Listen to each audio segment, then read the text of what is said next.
Hi, everyone. Welcome. I'm just going to wait a minute here and let everybody go ahead and get started or join us here on our link. I hope everybody's having a good Sunday and enjoying the conference so far. I'm going to be taking us through a presentation today where hopefully you will walk away with some good nuggets that will kind of help you in your own grief journey. For those of you who don't know me, I am Emily Graham. I'm both a bereaved mom and a grief coach at After Child Loss. And if you've got any questions, if you're joining us live today, feel free to pop those into the chat. I will be doing my best to monitor that, kind of make sure that I'm answering your questions and responding throughout our conversation this morning. If you are here and you're watching us live, share the name of your child. I know how hard it is on this journey. And when you are in this grief community, it's really important to remember them, say their name. So feel free to share it with us in the chat so we can all kind of read through it and remember them with you. Today, I'm going to be talking to you a little bit about the things that we need to know in order to survive child loss. And I know the title of this says the one thing, and it makes it sound really, really simple. And just like the one thing, right? If we could do that and make it all go away, that would be perfect. But the truth is, there's not just one thing, right? In fact, there are so many things that we end up learning and that we need to learn as we're going along this journey. And we can't fit all of those things into the next hour. So my hope today is that you are going to walk away knowing as many of these things as possible, because I know how hard this journey is. As a grief coach, I do my best to really try to meet people exactly where they are, with no expectations. And I try to provide as many helpful things as I can that will really help them continue taking steps forward. And that's really what our goal is, right? We need to keep taking steps forward. The best place for us to start today is really just with sharing a little bit of my story. I believe sharing our stories are incredibly powerful.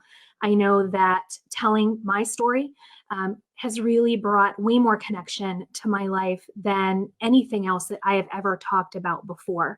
And I hope that you guys feel the same way about telling your stories. I know it's really hard to tell your stories early on. Hi, Christy. Hi, Nicole. Good to see you guys. So what I want to talk about this morning, like anything, right? Child loss is a really big deal. And because I want to, when I was started this journey, I just wanted to isolate. I just wanted to withdraw. I just wanted to be alone. And this is a really lonely place to be. And it feels a lot of times like there is absolutely nobody out there who possibly understands it or gets it. If I take you back to my story, we are going back to Christmas of 2015. My son Cameron was 7 years old. And leading up to Christmas Eve night, it was just like any other holiday, right? Our house was filled with laughter, chaos, excitement, joy, stress, right? As the kids were going off, getting ready for bed, I was gearing up for all of those last minute tasks, right? I needed to wrap. I needed to fill stockings. I was tucking all the gifts under the tree. And my goal was really to try to make everything perfect. And little did I know, perfect wasn't going to happen. My son woke up. He was sick. It was 11 p.m. And it wasn't the kind of sick that you think would end the way that it did, right? But he was sick enough that at 2 o'clock in the morning, we were loading him into the car and we were taking him to the ER for a visit. The events of that night were a complete medical mystery. He declined so rapidly that doctors and nurses couldn't stop saying, "I've never seen anything like it." And those aren't the words that any mom wants to hear, especially in that situation. By 10 a.m. that morning, I was being escorted into this tiny little conference room where the doctors told me there was nothing more they could do. My son had rapidly gone from sick to coma to brain hemorrhaging, organs shutting down to brain death. And all of that happened in just the span of a few hours. We withdrew life support just after midnight, and we ended our Christmas day living out every parent's worst nightmare, which was the death of our child. And I know that if you are here right now and you're listening, I know that it's because you've experienced loss, and it's likely because you've experienced the loss of your child. So you've got a pretty good idea of what life was like for us on December 26th, the beginning of new normal, right? I hated that phrase. I still hate that phrase. Picking up the pieces and figuring out how to live again after that was something I had zero interest in. I was years down the road before I really felt like I was in a place where I could start figuring this out. I had made attempts earlier on, right? But I really wasn't in the right space to do it. And I think that's a pretty normal thing that people need to know. It took such a long time, not only to reach that place mentally, where I really kind of wanted things to change or felt like I needed things to change, but then to go out and find the things that actually helped was an entirely different experience for me. I know that finding those things is critical to our success in being able to do this. And when they're sort of scattered all over the place, it takes way too much energy to go out and find them all and to try them. And a lot of times that's energy that we just don't have. The journey of finding the right tools really led me to where I am today. And I know that we need more people in the child loss space talking about the realities of losing a child and what it means to carry a grief like this every single day, to acknowledge all of the difficulties that we face when it comes to re-entering life after our loss. I often talk about the importance of building a life that we can live, because really, I felt disconnected from the life that I lived before, and we really have no idea how to move forward from this. In our early grief, we aren't physically able to function on a normal level, and we experience things like brain fog and an inability to focus or concentrate. We have sleep disturbances. We have appetite changes, panic attacks, right? Our anxiety goes through the roof. We end up in a state of deep sadness and depression. Emotional overwhelm is pretty normal, and even the inability to make decisions, even things as stupid as what am I going to eat for dinner tonight? And our mind is just completely consumed by thoughts of our loss. And even if you weren't there in their moments, in their final moments to witness all of that, your brain is going to fill in those blanks and it's going to help you imagine what that was like. And oftentimes, those things will play over and over and over again in your mind. We can't stop thinking about the fact that they're gone, right? And gone is a really empty, hopeless word. I'm guessing that everyone here can relate. And we feel crazy, right? Not only is everything in life feeling like it's completely out of control, but we feel out of control. And it's a really hard place to exist when that happens.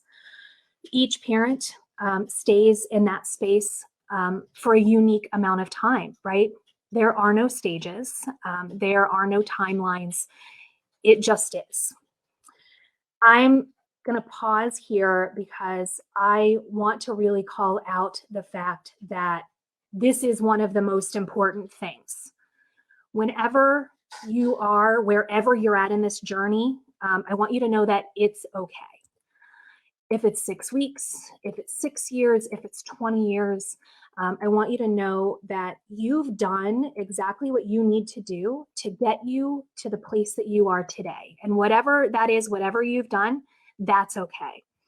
I also want you to know that even if you feel like you're doing this all wrong, or you can't do this, or you don't want to do this, I know that was the place that I was in for a really long time. Or maybe you have no idea how to do this. I want you to know that's completely normal. Today, I want you to walk away at least knowing that you can do this because you already are. And every day is a brand new day. Every moment is a brand new moment that you can try something different, something that will help you maybe do this in a healthier way, in a more balanced way. And that's really what my goal is in helping people. This grief, I don't have to tell you guys, this grief is hard. And I wish that I had another word that would describe it. But what I found is that language really doesn't do it justice. And in fact, language tends to completely fail us in all of this. We don't have the right words to describe this experience to someone else to help them understand. We don't even often have the words to make sense of it for ourselves. And typically, when someone hears the word grief, they just automatically assume we're sad. But it's way more than that. We actually experience a trauma reaction. Child loss is trauma, right? When your child died, when my son died, really big changes took place inside of our brain. And no one really talks about this part, which kind of blows my mind. What we experience and are still experiencing in varying degrees is emotional trauma. It's a brain injury. And the brain actually rewires the way that it works in an effort to protect us. And that's why we experience all of those physical symptoms that I mentioned earlier. Our brain's main job in all of this, or in life in general, is to protect us and keep us safe. And when we are in a really stressful state, like the loss of our child, our brain reads that as danger. And we start to release hormones into our system that essentially puts your body into a state of fight, flight, or freeze. And I'm sure you've heard people talk about this. It's the same exact response that your body would have if you were walking through the forest and you happened upon a mama grizzly bear and her baby cubs, right? Your body is going to move into survival mode. There's a lot of times people will joke about being in survival mode, but it's real. We literally are existing in that space. And there is not just a switch that we can turn off. Sure, there are things that we can do that can help us in those moments, but those aren't things that we're taught either.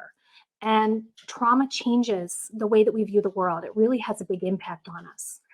Every reminder, every thought that you have about your child, every conversation, every single thing that reminds you of your child or their death, you're re-triggered. And in that state, certain parts of your brain don't even function normally anymore. And that includes the front part of your brain, which is where all of your thinking takes place, right? The part of your brain where your emotions are regulated. It essentially goes offline and it's not even accessible to you. And so that explains why our emotions are off the charts, right? We go into hyperdrive. And the very center of your brain, which is the most primitive part, which is also your fear center, it kicks in overdrive and it takes over everything. I don't know if you've made the connection or recognized just how much fear actually shows up in grief. Fear of forgetting, fear of living without your child, fear of your children or other loved ones dying. I know that's a big one. Um, Fear of being asked certain questions like, how many children do you have? Fear of what other people might say or think or do in the moment that you might not be ready for. Fear of looking weak, right? If you are out somewhere and you get triggered and you're really emotional, breaking down and being judged and feeling vulnerable, like all eyes are on you. Those are all very common in this. All of that fear can really keep us stuck and withdrawn, and we can feel very out of control. I want you to just think for a second about your own experience and how much of your time is spent thinking about your child's death or focusing on the idea that they're gone. I know I hear people ruminate on that all the time, or how much you miss them, how much you wish that they were still here. I'm guessing that that's quite a bit of your time. If you're anything like me, that was probably 99.9% of my time, right? I was in that space solid for the first 9 months. And when I say 9 months, I don't say that to say there's a timeline. For me, that's when I was able to sort of lift my head enough out of the fog and look around. And I felt like that was the first time that I could really start to assess the damage. Because for some reason, in that deep grief state, I really didn't have the ability to see anything else that was going on. And at that moment, I wasn't better, right? I didn't stop grieving. I was simply regaining my awareness that there was life happening outside of my grief. And I became more functional over time, right? As that happens, the grief brain stuff, it doesn't go away. That trauma response doesn't go away. For the next 2 years, I probably spent 75 to 80% of my time there.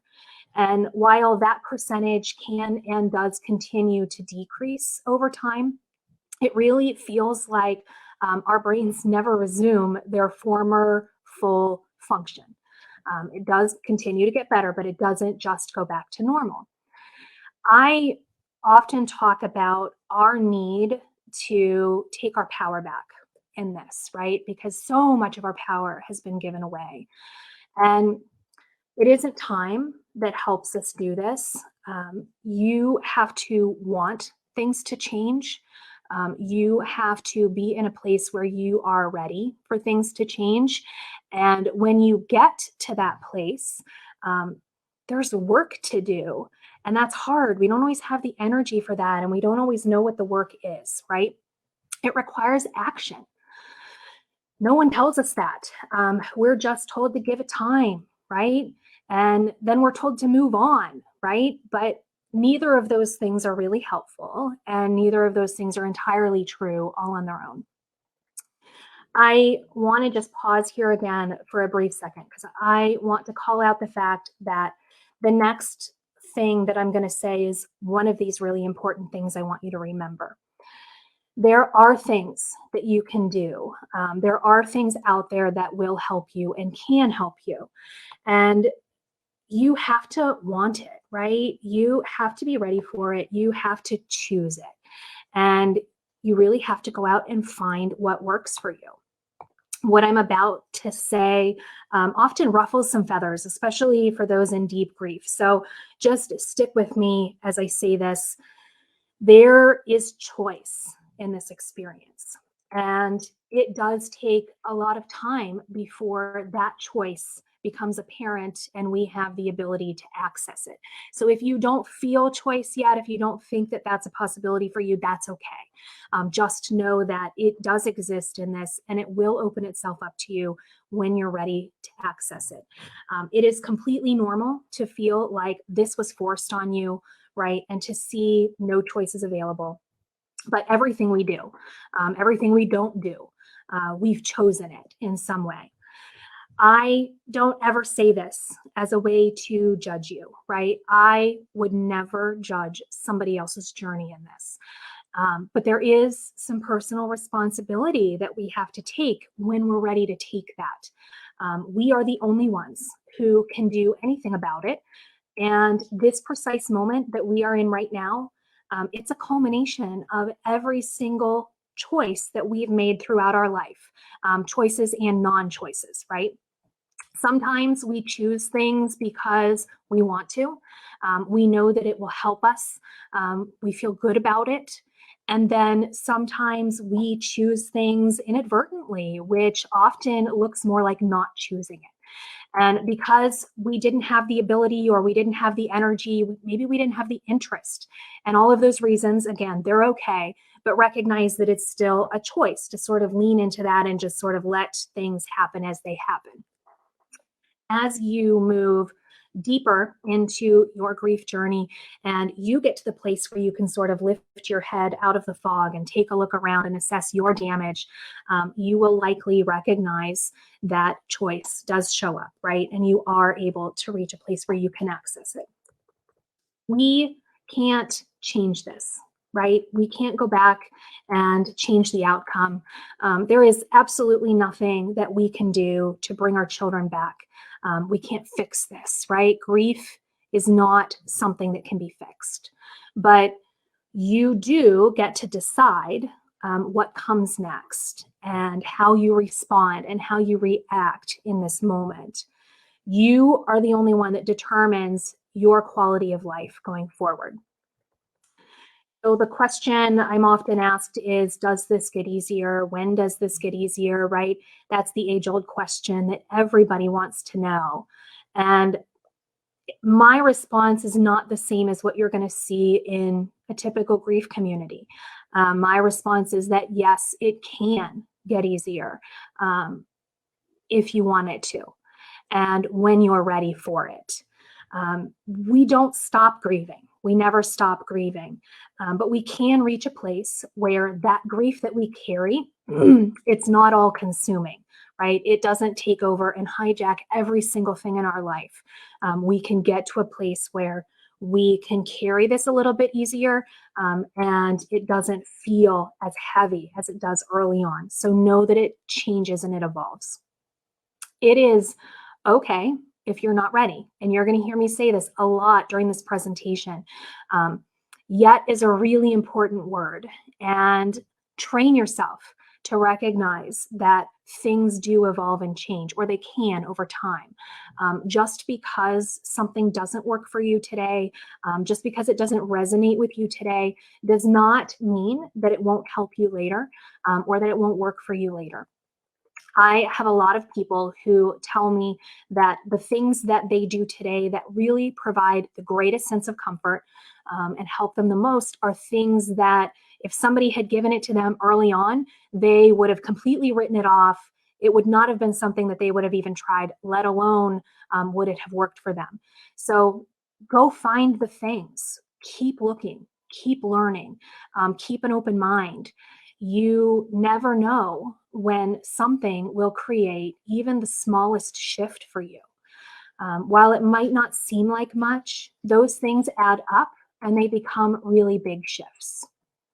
I'm going to share with you one of my key learnings, and hopefully this will give you a place maybe that you can start on your own exploration. One of my biggest learnings that I've had is many of the things that are out there and exist today, they really create additional struggle for us. They really sort of set us up for failure. And these aren't necessarily things that we recognize are happening. But once we have the awareness that it's going on, we tend to really have our eyes wide open. right? And we can see things very differently, and our perspective shifts. The first one is that society has in no way prepared us for grief. And 9 times out of 10, the people around us, they are not equipped to support us in our grief. And I'm sure you've felt that. I'm sure you've felt people take a step back and not be able to have the right words, not be able to show up in the ways that you want them to. And there's no judgment in that statement and saying that people aren't equipped to support us. It's just a fact. It's just the way that it is. We live in a world that is very grief illiterate. We don't talk about it. We don't acknowledge that it exists. We pretend that it only happens to other people. I know I thought it only happened to other people. We feel so incredibly uncomfortable that when grief is looking us in the face, we say and we do all the wrong things, right? Or we do nothing at all. And that's just the way that it works. It's not our fault. It's not their fault. These are just the things that have been conditioned into us by the world around us. This is what we've been taught to do. Not having experienced it, a lot of times people will just repeat everything that they've seen, everything that they've been told to say. And it's really hard in the moment not to fault them for that, but it's literally what's been taught to us. Well, many of these things that people say and do, they're said with the very best of intentions, right? Nobody sets out to hurt us in most cases. And a lot of the things that are said and done really aren't helpful. And again, sometimes can feel very hurtful. I know that I used to watch people after they had had a major loss. And this was before I lost my son, right? I would make all of these assumptions about them. And the ironic thing was, I would find myself watching other bereaved moms, right? Before I was one. For some reason, I was always drawn to a bereaved mother. And in my mind, I would see them out in a moment, right? And I would see them as living again. In my mind, they were so strong. They were picking up the pieces and they were really figuring out how to move on. And I never in a million years would have guessed that they were ruminating on their loss, right? Struggling just to show up in that moment, desperately trying to make it back to their car so that they could just fall apart. And we all know that's the reality, right? In my mind, they weren't even thinking about their loss at all, right? It wasn't even anything that was on their radar. And they were just in the moment and they were obviously enjoying it because that's what it looked like to me. They were doing so well that I didn't want to bring it up, right? I didn't want to acknowledge it because I was afraid I'd make them sad again. And Lord knows we don't want to go back to that, right? That's sort of the feeling. Knowing grief now, I see how flawed that thinking was. And I think we all sort of have that perspective shift. I now understand just how much of our experience is kept hidden away, right? Protected from judgment. I know how much we yearn for anyone to really see us, to try to understand our pain, or just to say their name. I have also found that society is a little bit toxic, and there's this constant push for positivity and happiness, and it's all the time, it's everywhere. There doesn't seem to be room for anything else. No one knows how to handle discomfort. All the things that are labeled negative, right? People don't have time for that. People aren't taught how to hold space for grief.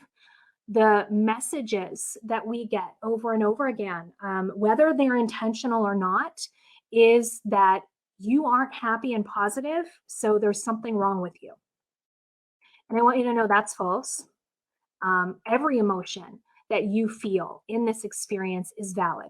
Whether you assign that emotion a positive or a negative value, it's valid.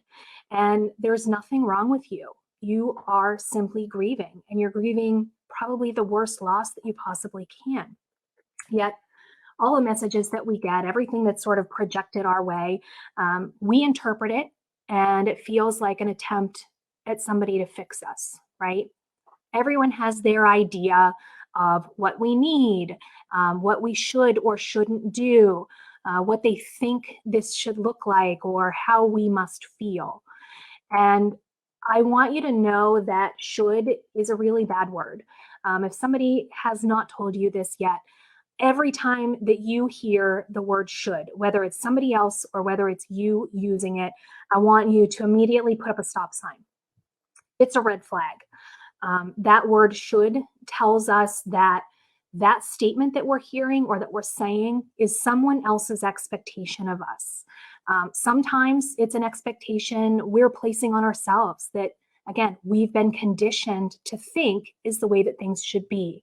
And so, in that moment, I want you to train yourself to stop and I want you to decide if that statement is really accurate and if it's really fair and if it's something that you truly believe needs to happen. There are a lot of messages, a lot of expectations out there that create struggle or cause us to struggle more. They will make us question what we need, how we feel, if it's normal. Have we been here too long, right? You always hear that message of you need to move on. It's time. It's like the rest of the world is telling us that we're doing this all wrong. You cannot do grief wrong. Unless you are entirely avoiding it and not doing it all, you cannot do grief wrong. One of the greatest skills that we can learn in this is how to grieve. And that might seem like a really ridiculous thing to say, right? Because of course you know how to grieve. It just happens. And I've just told you that you can't do it wrong. And it's pretty automatic. Maybe the more accurate statement is that we need to learn how to grieve confidently. You would be surprised, maybe you wouldn't, at the number of people who reach out and ask the question, is this normal? And they tack that on to everything, right? Is this normal? And I can't tell you how many times people do that. And my answer is always the same. I always tell them, yes, whatever it is normal. And I want you to always assume everything you say, everything you think, everything you do is normal because it is. Validating what you're feeling, knowing that those things are normal, that might be one of the most important things that you can do for yourself in early grief, right? Give yourself permission to feel and think and do whatever it is that feels right to you in the moment. When we assume that everything is normal, we stop judging it. And we can have more compassion for ourselves. We are better equipped to take care of ourselves. And when we doubt or when we feel pushback from the people who are around us, we question everything. Then we do the worst possible thing and we judge ourselves. And that judgment, that breeds negative thoughts, negative self-talk, and it really turns into this vicious cycle that we just continue to repeat. And again, we struggle, right? Learning about our grief, how it works, understanding it can really be empowering. And it gives us the opportunity to identify the ways that maybe we could do this in a little bit more healthy, a little more balanced way.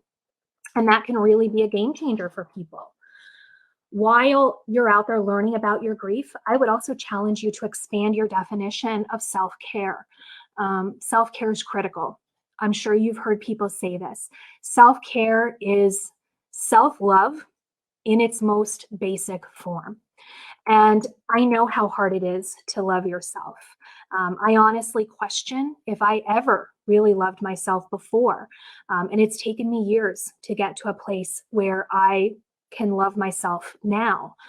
And in this process, we lose our sense of self in this loss, right? A piece of us has died with our child, and we are suddenly tasked with figuring out who we are now and rediscovering ourselves. And that can be a really scary place to be in. And it's really hard to love yourself when you don't know who you are. I see the foundation of self-care as learning how to reconnect with yourself. It's about understanding what you're feeling, which can be really hard, what you need or what you want in this exact moment, and that's really hard. And then learning how to follow through on it and breaking all those habits that we have of just ignoring it or not doing it. And I know all of that is so much easier said than done. Um, Self care isn't always about just choosing the things that we think will be good for us. Sometimes it doesn't look the way that we might expect it to look. And we find ourselves saying that, you know, say no to the things that we think that we should do. I recently had a mom who told me that she was so disappointed in herself because she couldn't get it together. And she went on to explain that her aunt had died, and it was only a few months after she lost her son. And she was all set to go to the funeral. And in her mind, she was doing this, she was going to support her cousins. This is what had to happen, right? This is what she would have done any other time. And she really felt it was the right thing to do. So the night before, she's getting food ready, she's getting herself ready, she's doing all the things that she needs to do. And she realizes the day of, she goes into emotional overwhelm, right? She cannot bring herself to go. Her anxiety was through the roof, right? She's freaking out. She was in a really bad place. And so bad, she physically couldn't get in the car and leave and go to the funeral. In her mind, she had completely failed, right? Not going was a failure. And what I did was I sort of stepped back and said to her, the measurement tool that you are using to determine whether you are successful or whether you're a failure, it's not an accurate tool. And really, what she was doing was trying to hold herself up against all those old, conditioned, flawed ways of thinking, right? Those old expectations that were given, the standards that were taught before loss, the ones where you suck it up, right? You go and you do it anyway. The feeling and the pressure that you have to be there, right? That overrides everything else.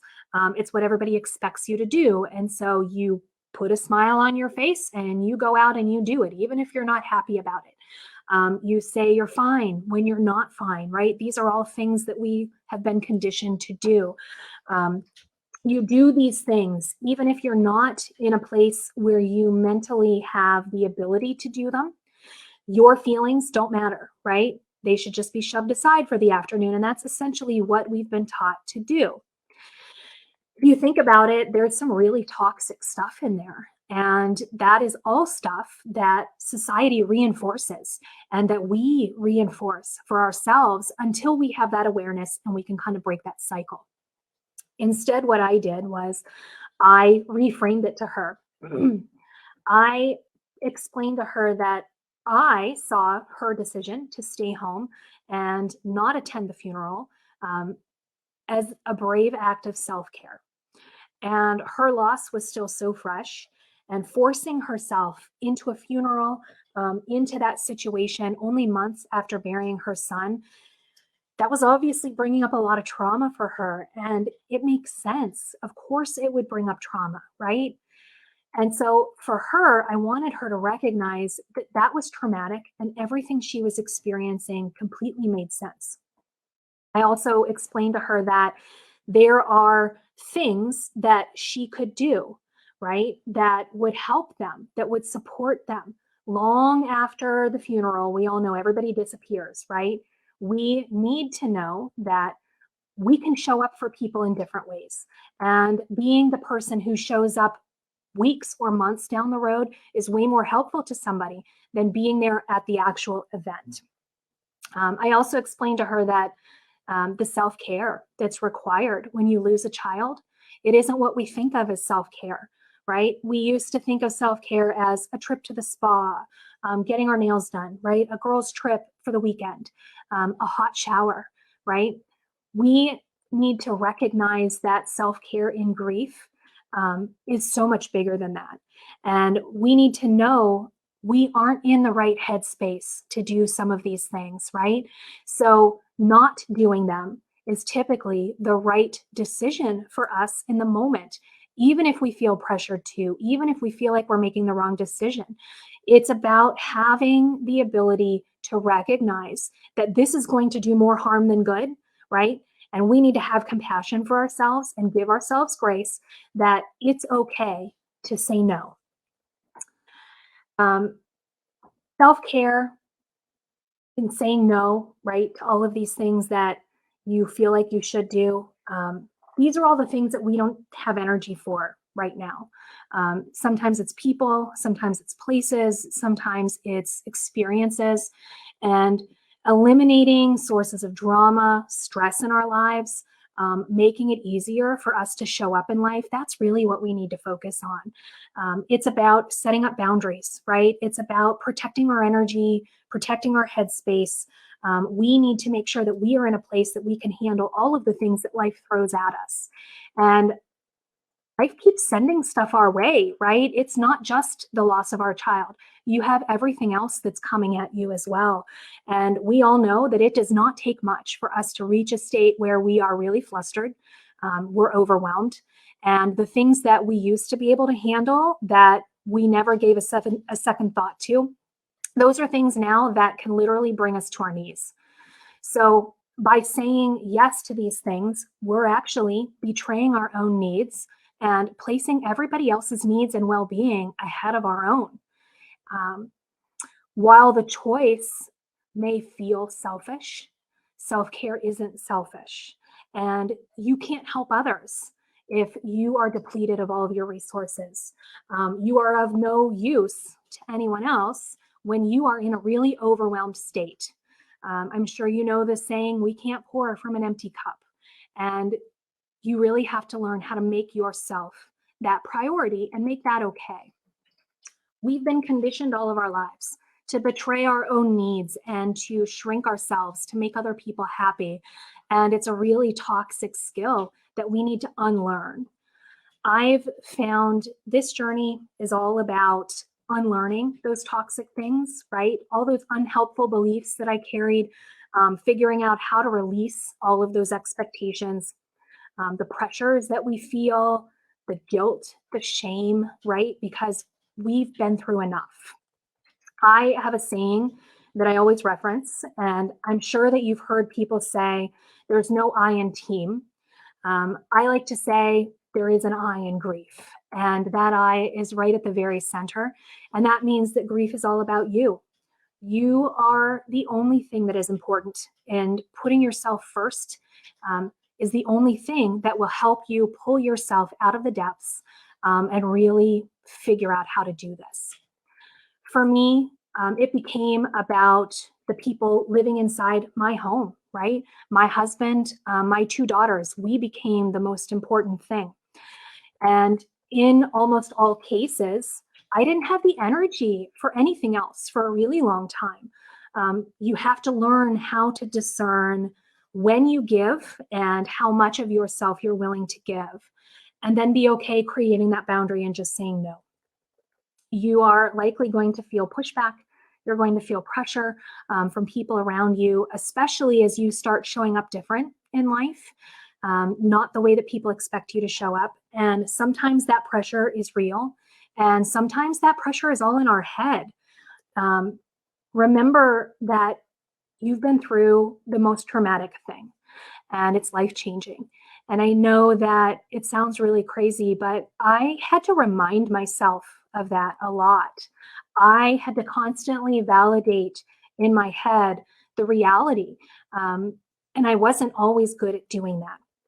When the world around you doesn't seem to understand what it is that you're going through, it's up to you to recognize what's happening, to acknowledge what you're going through, to notice your needs, right, and advocate for them, and then release whatever expectations, whatever else that is that doesn't align to your needs and it doesn't support you, and hold firm in your decision in doing that, making your choices. In Cameron's final hours, I remember trying to imagine what this life would be like without him. And I guess it was my way of trying to prepare myself for what was coming. And as you guys know, there is nothing that can prepare us. What I imagined in those moments, as harsh as they were, it didn't begin to touch the reality of what it felt like living it. I didn't expect the level of devastation, the trauma, the loss of identity, the complete disconnection from my life. As all of you know, when you end up in a place like that, things get really dark. Our thoughts turn ugly. Our reactions to the world around us are really harsh. Anger often finds its way in. I know I had a lot of anger, and it was really out of character because we do feel out of control. I also remember wanting my life on the outside to look as broken as it felt on the inside. And I would imagine all of the things that I could do to make that happen. Poor choices are easily made in this state because we are in the depths of despair. And once we enter that place, it feels like we can never return. But those are lies that we tell ourselves. And I want you to know that it's okay when things go dark. And it's okay if they go dark for a long time, longer than people might think they should. It is possible to find your way out of that darkness. You have the power to do that. You may just need a little bit of help. You might be missing the right tools and support. I can't tell you how many times another parent has reached out to me and said, I feel so alone, right? No one understands what I'm going through. I have no idea what comes next.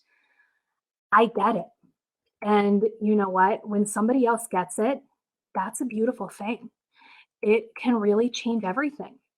It can take away some of the pain that you're carrying in the moment, knowing that you're not alone, even though you might feel like you are. And another reality that's important is that our children are not gone, they still exist. I know I'm still very connected to my son, and my relationship with him continues. I used to think that by staying in that pain of early grief, that I was staying connected to him. What I realized was that all of the things that I was doing was really just honoring the fact that he died. And I was letting his death be the defining moment, not his life. I was so afraid, though, of what it meant if that pain wasn't there. To me, that meant that his death didn't affect me enough, right? That I didn't love him enough or that I was forgetting him. And what I found is that none of that is true. I promise you that disconnecting from this pain in no way means that you're moving away from them. I had a lot of fear around that idea, and it held me back for a really long time. I've actually found it to be the opposite.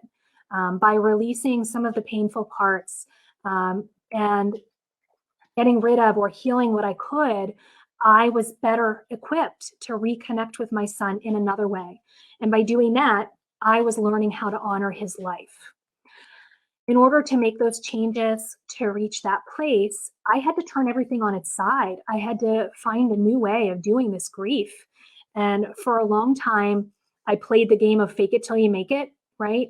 I went through the motions of our old life, hoping that at some point it would feel normal. That didn't work. I had to think outside the box. I had to really find a new way. And there is so much about this experience that isn't mainstream. I say that because a core piece of my journey involved the need to find my child in the state that he's in now. And I know a lot of parents understand that. It's surprisingly a fairly common thing, although nobody talks about it. I started to experience things really early on, right? Signs and things that I just couldn't explain any other way than him still being here, him still being very present. I spent a lot of time reading about near-death experiences and the afterlife and going to medium readings, right? Time and again, I found my experiences were validated. And I moved from a place of believing that my son was still here in a different way, right, to knowing it. And that didn't take my grief away. That didn't fix it, right? Grief is part of the human experience. But I did realize that some of the ways I was grieving no longer felt authentic to me anymore. And so ruminating on the idea that he was gone, that didn't fit. If he was standing right beside me here, present in my life, I wanted to change the way that I interacted with him. So I did. And people will think I'm crazy, but I have full blown conversations with my son, usually in my head, in exactly the same way that I would have when he was here physically standing beside me. The moment that I started doing that, I felt like our connection grew and I was more in tune to the signs. And I found that nurturing that relationship, just like any other relationship in my life, was really important. Our bond continues. And because of that, I bring him forward with me, right? I'm not living without him. I'm living with him. I'm just doing it in a different way. And when I gave myself permission to believe and live my truth without worrying about how it looked to everyone else, things changed. And I mark that as the point in my journey when it changed from being a grief journey into a healing journey. Healing is one of those words that most people don't like to hear associated with grief. I know because I was one of those people. I've found that over the years, my entire definition of healing has changed. And when it did, that perspective shift really helped me. Things started to make sense. Healing for me isn't a destination, like we've been taught to think. It's really a daily practice. It's not that broken bone that takes 6 to 8 weeks and then you can walk on it again with just a little physical therapy, right? And you're good. It's not that cut that you put a band aid on and it goes away and you never think about it again. Um, Grief is one of those things we don't fix, but there are things in this experience that we can heal, right? And by doing that, we do create a space where we can show up just a little bit differently. And that's the work, right? The things that we can heal inside of this. Being on a healing journey for me, it's really about setting the daily expectation or the daily intention, that's a better word, to do the things that help me most, to have compassion for myself in the moments that I can't do the things that I want to do or should do, and maintaining that bond with my son. So give yourself permission to explore things, everything that you need to do in order to get to that place where you can live again. I talk about that as the place where grief and life sort of come together and coexist. And is a really powerful word. You can literally bring together two very competing things. Even though it doesn't seem like you should be able to, you can. And so figuring out how to do that, figuring out how to live and carry grief at the same time, it all comes down to building a life that we can live, that we can show up for. And if you want to do that for yourself, either now or someday in the future, if you're in a place where you want to find the things that can help you, reach out to me. That's what I do. That's what I love to do, is help people do that, really find a way forward. It doesn't mean we forget our child. We don't leave them in the past. We don't move on. We don't get over it. Any of those other things, right? We find a way to integrate this loss into who we are now, who we're becoming. We learn to carry this grief in the best way possible, and we move forward with our child. So I want to pause here really quickly. I'm going to put a slide up here on the screen and just do a really quick recap. I want you guys to be able to see all of the things that are really important that I mentioned today. So I said there's not just one thing, right? There's a lot of things. And so number one, I want you to know that you can do this. You already are doing this. And I know a lot of times we don't remember that. We don't feel that. It feels impossible. But you can and you are. Number two, child loss is trauma. I don't know why this isn't common knowledge and why people don't know this, but it is an emotional injury to your brain. Brain function has changed. You need to learn how to have that compassion for yourself. Be kind to yourself, right? Everything you're feeling makes sense. Number three, there are things that can help you. It's normal to have no idea where to start and to feel like you're beyond help, right? Or there's nothing that can be done. I promise you, with the right tools, things can change, things can shift. There is choice in this, and it might not feel like it. You might not be in a place where you can recognize you have choice, and that's okay. When you are ready, When you have the right support, choice will open itself up for you. Number 5, there is no wrong way to grieve, right? Unless you're avoiding it and not doing it, there's no wrong way. And society is grief illiterate, right? The things people say and do, they're not always done, in a way that's meant to harm us. And so a lot of it is toxic. It's been conditioned into us. We just need to recognize that the world is not taught the right thing, and every should that we hear is a stop sign. Number 7, self care is so much bigger and it's so critical in this. And so I want you to start to reconnect with yourself, figure out what you need in this exact moment, and then practice choosing that. And when you can't, you have to have compassion for yourself. Number 8, our children still exist. They are not gone. Our bonds continue. Don't be afraid to explore your beliefs in this area. I know it feels crazy, but I know that my son is still very present in life. And while I much prefer him to be here physically, and I would give up everything to have that, that's not possible, right? So instead, I choose to find him in the way that he is now and try to maintain that bond. Number 9, you're not alone. I get it. This is really the biggest one that I want you to keep remembering. And when everyone else in your life feels like they are taking a step back, right? I know that can feel really lonely. I want you to know that you can reach out, you can find people, go out and seek help. Asking for help, that is really the bravest thing that you can ever do. And then what I'm going to do, let me pull up my last slide here. This is how you can contact me. This is how you can find me after today. My email address is there. Use it. I'm happy to respond. I'm happy to point you in the right direction. I've got a link here to my Facebook page. I share a lot of my own journey there. I share signs that I get from my son. I also put anything out there that resonates for me in terms of how we do this, how we live after the loss of our child. And then there's a link here for free resources. And I have a bunch of them on my site, different workshops that are available that you can go in and do on demand. I have a newsletter list. So I send weekly emails with encouragement and other tips. Go out and sign up for that, right? Get those emails. And like I said, start exploring. Just give yourself that permission to see what works for you, see what helps. I will open this up. I know we've only got a couple minutes here, but if there are any questions, feel free to put those questions in the chat. I just want to say thank you to everybody for tuning in. I wish you all the best in this journey. I hope when you walk away from this hour, you've got a lot of things in here that can help you, that help sort of move you in that right direction. So thank you guys so much.